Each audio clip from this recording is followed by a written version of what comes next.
Welcome to Owning a Piece of America. I'm Faith Bautista.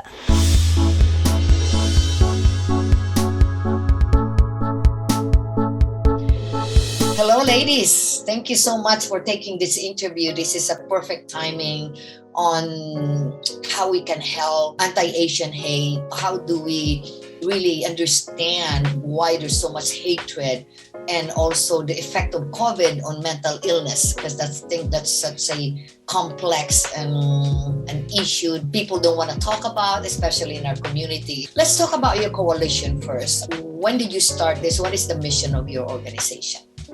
So CACF stands for the Coalition for Asian American Children and Families, and it is the nation's only Pan-Asian children and families advocacy organization that aims to improve the health and well-being of Asian American and Pacific Islander children, youth, and families across New York City.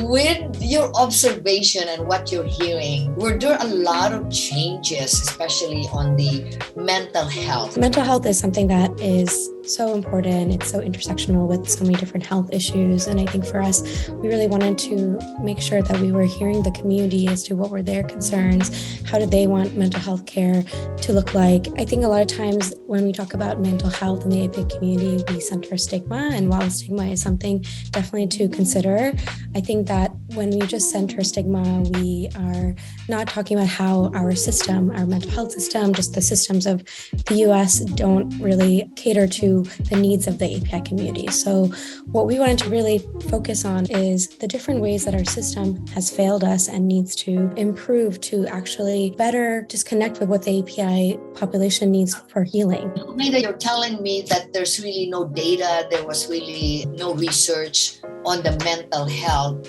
towards Asian American, Pacific, Native Hawaiian Islander. Yeah, we feel that there is not enough research at all around what are both qualitative and quantitative understanding of our mental health needs. What is the coalition doing to make changes?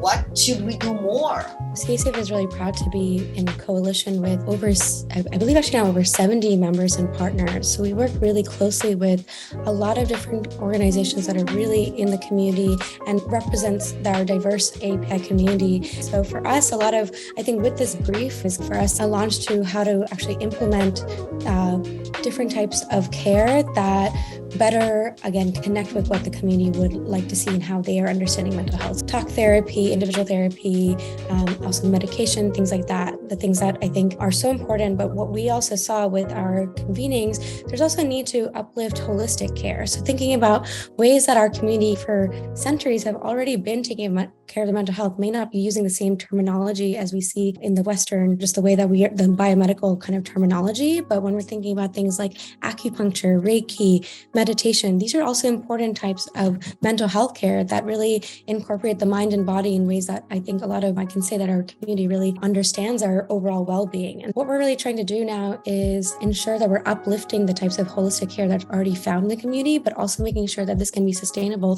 So again, there is a need for funding, but also thinking about how can we build capacity. And this also incorporates with another kind of one of our mental health brief recommendations is we need to make sure that our mental health workforce reflects our community. So there's more representation. Sustainable care. We don't want it to be in emergency settings of like when someone's having these kind of really violent moments, experiences, how can we prevent that? And what we think really is a key in that is strengthening our community, is making sure that there's more safe spaces in our community that people can go to. If they're having issues at home, they know where they can call.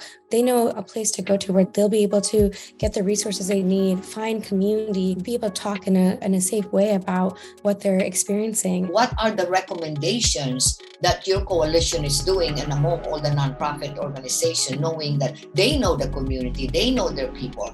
And is the study in sub-ethnic group, or are we lumped as one Asian?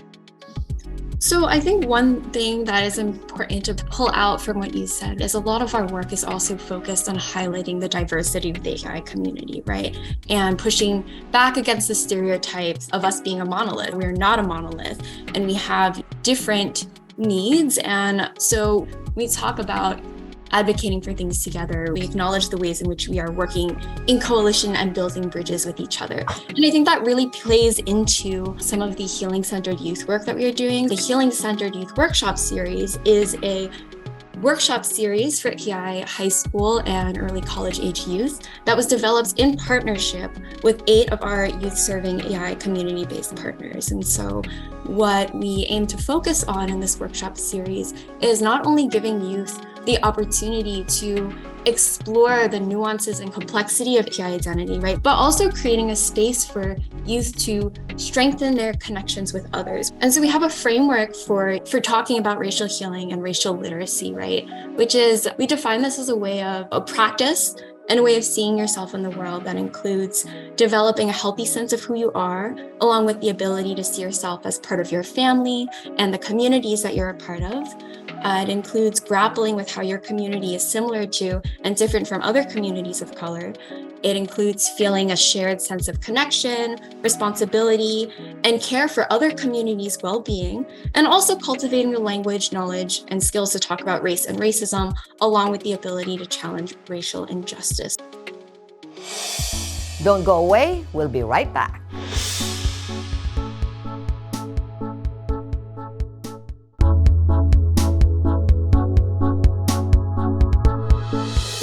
City, do you see spike of violent crimes there since COVID-19? How is it in New York City now? I would say that when we're talking about mental health and the needs of our community, something that is really important to us at CACF and with the partners that we work with is we talk about safety not as the absence of crime or violence, but as the presence of wellness. So as Medha said, they were advocating for services we need and things that we are not seeing in the systems that we have in our communities. And so that is really where our focus goes to, right? When we work with our partners who do that direct services work, that's where our support happens as well. Yeah, so some of our culture do not recognize mental illness. They don't even know that mental illness exists, because that's from other sub-ethnic group that's being crazy. What are the services that you guys are doing to make it comfortable for the Asian, especially the sub-ethnic groups? Yeah, I think there's a lot of danger in what we've been seeing in the last couple of years of trying to equate like people having mental health issues and violence. So I think for us, a lot of our advocacy around making sure our community feels, first of all, is literate on what mental health actually is and where they can turn to, is really advocating through these means of, what Kristen was saying is like, hey, when we talk about safety, it really is about wellness. So like, how can we access the different types of resources that actually really uplift our well-being and make us feel safe? What our organization is doing is through really a lot of this youth advocacy, like healing-centered work, but also through our health equity platform, is to be able to connect people to all of the different community-based organizations who are doing such great work. I'm so happy that you're collaborating with other nonprofit organizations. Do you also see local governments very supportive of this? And we talk about that funding. How are they in allocating? Talk is cheap, right? That we need it, but are they actually doing something about it? We do build relationships with our local representatives, and I think that that is really important for making the work happen. And I can say that also for our youth programming specifically, local officials, for example, city council members, have created a lot of space for our youth to be able to talk about their concerns and what we're seeing in the community. So right now, our youth are in a series of meetings with city council members. They've had the opportunity to testify at public hearings that concern anti-bullying harassment in schools. Do you see also that the schools are doing something about it? Disciplining them, that bullying is not acceptable. Not just calling them at principal's office, because we want to make sure that the kids they go to school because they want to be educated. And so how does your organization solve that issue in bullying in school? We do have, so our youth organization or our youth program does have 3 campaigns that they focus on. And one of the campaigns is an anti-bullying and harassment campaign. And we don't necessarily believe in pushing for punishment for students, but what we do try to push for in schools is having bullying be recognized. So a big challenge that our youth face is that one of the forms that bullying takes for a lot of young people is the form of microaggressions, right? And whether that is young people recognizing that something is wrong, but not having the language to describe it or understand why that was wrong, right? Or the fact that so many different microaggressions can come from other peers, but they can also come from teachers and other school figures as well.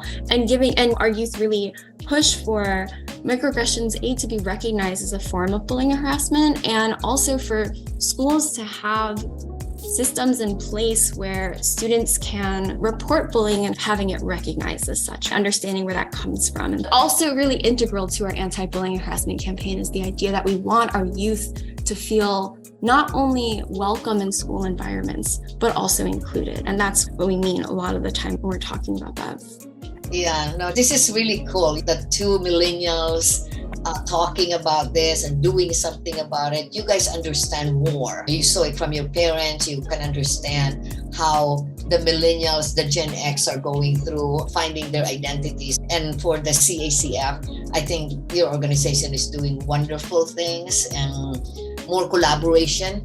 So thank you, ladies, for what you do. Any word of advice or anything about your organization that you're really very proud of? Yeah, I feel very proud to be part of CACF. I think that we're really trying to change the narrative and how we are understanding the API community and just how diverse we are, and also what really are the ways that we can be approaching things like mental health. Something that is important to the work that we do is that CACF works very hard to center those most marginalized in the work that we do. And I think that is something that is important to remember, because I think that centering those most marginalized, right, will help us all move in the direction that we want to move and help us all achieve the sorts of resources and reforms and structures that we want to see. Yeah, Coalition for Asian American Children is doing wonderful things, and keep it up. So thank you so much for what you do. We really appreciate it. Thank you. Thank you so much. Next up, our Emmanuel Williams will be joining us.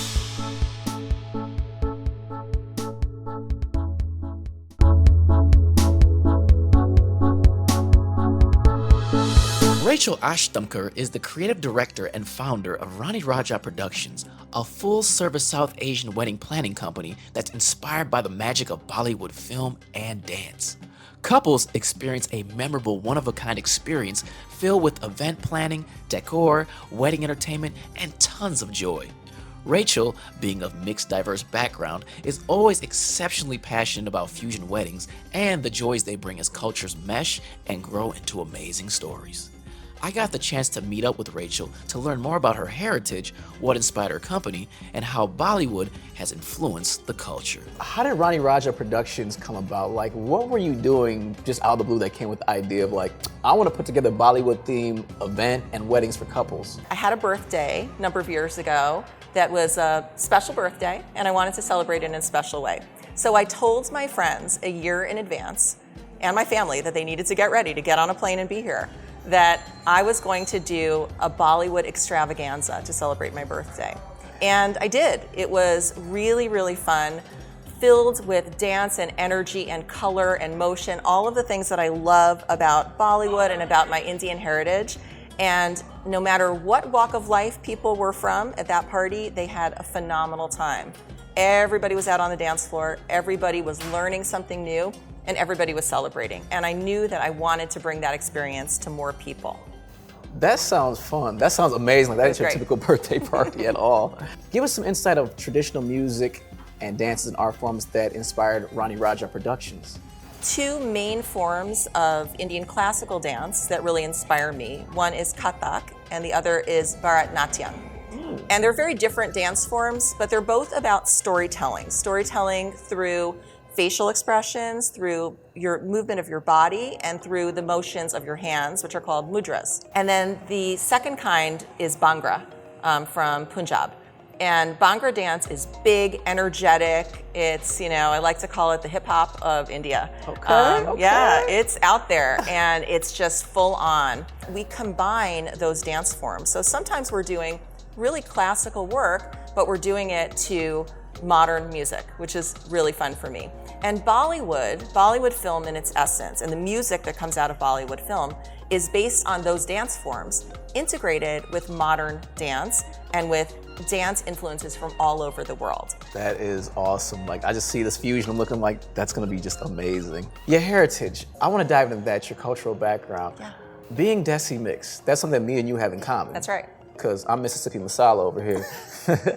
What is your cultural background and what has your experience been like being a biracial person? How has it shaped your outlook on two different cultures? Such a great question. And I think it's one we don't ask each other enough, you know? Like, I want to know that about you too. I know, right? And right? it definitely has impacted me in so many important ways. So my background is very interesting. My mom was born in Bilaspur, India. Her family goes back 3,000 years, and they're actually part of a very small religious community in India. They are Indian Jews. So there is like a big trend these days where you see Indians and Jews marrying each other. They started referring to that in the wedding industry as Hindu. But actually, my parents are both Jewish. And my dad is Eastern European background. Mom's from India. They met at Ohio State University. They very much wanted me and my younger sister to feel connected to both sides of our heritage. So we were the kids who had the bagels and lox, and we were the kids who also ate parathas with jelly rolled up in front of the TV watching Bollywood movies on black and white channels when we were little kids. I know when you spoke about food and culture, I'm sitting here like, yeah, I did have like Indian food on one side, soul food on the other, and it was just the best combination right there. So cultural diversity, it is a bit of a confusing journey for someone that's biracial. Yeah. What are some of the challenges that you may have went through, or how did you navigate that, just being mixed?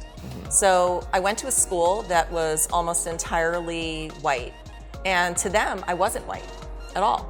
My sister and I struggled a lot when we were growing up with being referred to as sort of other. They would say those two Indian girls about us when we were little. And that's, you know, neighbors and people at school would refer to us that way. But we were really proud of our heritage. But definitely, you know, when you're a preteen or a teen, it's a time that it's really hard to love yourself anyway. So trying to love yourself through that was a difficult journey for us. But I think that ability to always come home and to see yourself reflected, and also to find ways that continue to reflect who you were in the ways that are most accessible to fusion people. For example, food. You talked about food, right? Having that mixture for you of soul food and Indian food, great combination, right? Yes. For me, we had food that really looked very Indian, didn't taste very Indian because my dad couldn't eat spicy food. He couldn't eat, you know, most of that stuff.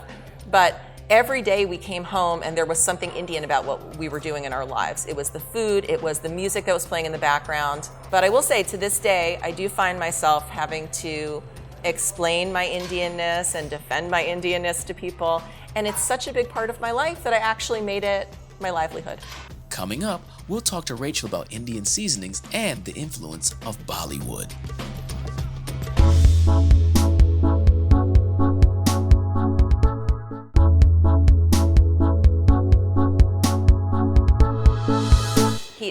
The lines go, I'm gonna sing it for you. Go Should I sing ahead, it for you? yeah. Mera juta hai Japani, ye patalun Englistani, sar pe lal topi Rusi, fir bhi dil hai Hindustani. So what it means is, I know it's your song. If you know that much of it, I'm like, yeah, she's been listening to this a lot. I have been listening to that for a long time. What that's about is fusion. It's about my hat. I've got a red hat. It's from Russia. My pants are from Japan. My shirt is from this other place, but my heart is Indian. During our earlier conversation, I delved into Rachel's background about the food she grew up with. Since we were at an Indian grocery store, I was curious to hear her opinions on some of the Indian spices in the aisle. So when I was growing up, the Indian food in my house looked like Indian food and was delicious, but it didn't taste like Indian food. So as an adult, I had to really come into my own, teaching myself how to cook Indian food that tasted like Indian food and create my own mixes. And you know, every family has kind of their own sort of special spice mix. Like when you buy garam masala, for example. So garam masala is a mix of spices. Garam means hot in Hindi. And so it's not actually spicy, but it's flavorful. Yeah. Right? So garam masala is different in every family. And if you go to somebody's house and you ask them what's in your garam masala, they might tell you, because they might have to kill you if they tell you. That's how important your garam masala is. What's your favorite dish? My favorite dish. I am a huge fan of eggplant. I love eggplant. Eggplant. And I think eggplant's kind of an acquired taste for people, unless they've had like eggplant parmesan. But the key to eggplant is to cook it really thoroughly and to cook it well. So when I was growing up, I didn't like eggplant. And then as I've gotten older, it's something I absolutely adore cooking. And it's about that long stewing process. You know, in our family, we would just refer to all of this when you stewed it in a pot with your spices and your onions and your garlic as vegetable.